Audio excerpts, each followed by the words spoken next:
नमस्कार दोस्तों। स्वागत है आपका हेरिटेज ट्रेल्स पर, जहां हम आपको भारत और दुनिया भर की अनोखी और ऐतिहासिक जगहों की सैर कराते हैं। हमारी कोशिश होती है कि हर वीडियो में हम आपको उन जगहों की कहानी, इतिहास और यात्रा से जुड़ी जरूरी जानकारी दें, ताकि आपकी यात्रा एक यादगार अनुभव बन सके। आज की हमारी यात्रा हमें ले जाएगी महाकुंभ मेला 2025 के अद्भुत और दिव्य संगम तक। महाकुंभ मेला भारतीय संस्कृति और आध्यात्म का एक अद्वितीय संगम 2025 में एक बार फिर से हमारे सामने होगा। यह आयोजन केवल एक धार्मिक घटना नहीं है, बल्कि यह मानवता के सबसे बड़े शांतिपूर्ण सम्मेलनों में से एक है। करोड़ों श्रद्धालु, साधु संत और तीर्थयात्री भारत के चारों कोनों से आकर गंगा, यमुना और पौराणिक सरस्वती के संगम में स्नान करते हैं। यह मेला आत्मशुद्धि, आस्था और मोक्ष की प्राप्ति का प्रतीक है। समुद्र मंथन की पौराणिक कथा के अनुसार देवताओं और असुरों ने अमृत के लिए समुद्र को मथा। इस अमृत कलश की कुछ बूंदें चार स्थानों प्रयागराज, हरिद्वार, उज्जैन और नासिक में गिरी। इन्हीं चार स्थानों पर कुंभ मेले का आयोजन होता है। महाकुंभ का आयोजन हर एक 144 वर्षों में केवल प्रयागराज में होता है, और 2025 का यह आयोजन इस परंपरा का प्रतीक है। ऐसा माना जाता है कि इस पवित्र संगम में स्नान करने से पापों का नाश होता है और आत्मा को मोक्ष की प्राप्ति होती है।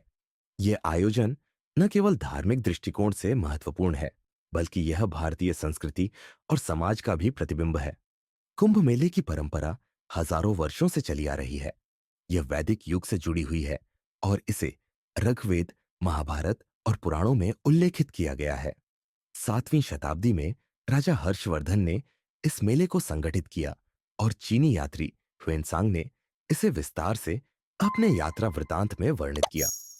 आधुनिक कुंभ मेले की शुरुआत 19वीं सदी में ब्रिटिश शासन के समय हुई, जब इसे व्यवस्थित रूप दिया गया।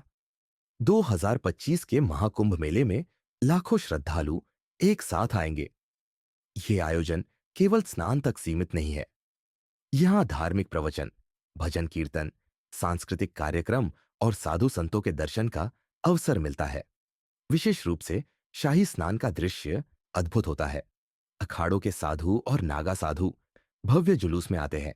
यह जुलूस हाथियों, घोड़ों और ध्वजों के साथ आकर्षण का केंद्र बनता है।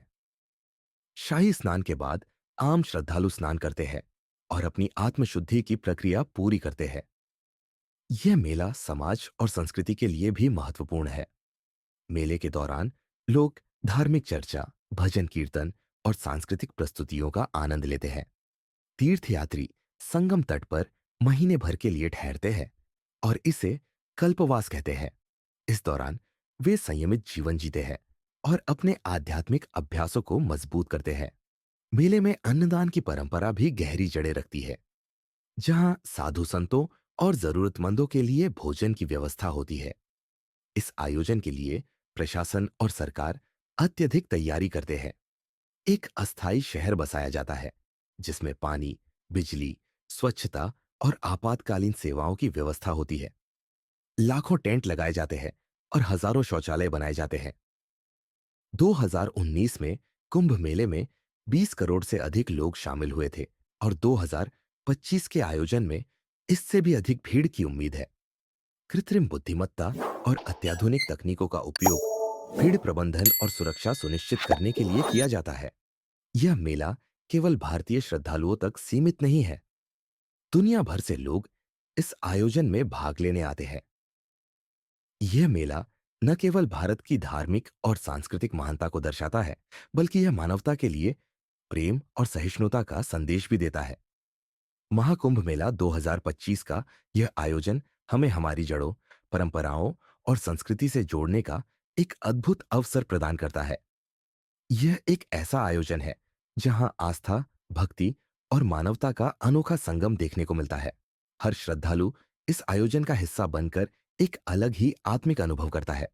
महाकुंभ में शामिल होना एक जीवन भर का अनुभव है। तो आइए इस महान आयोजन में शामिल होकर भारतीय संस्कृति और आध्यात्मिकता की गहराई को महसूस करें।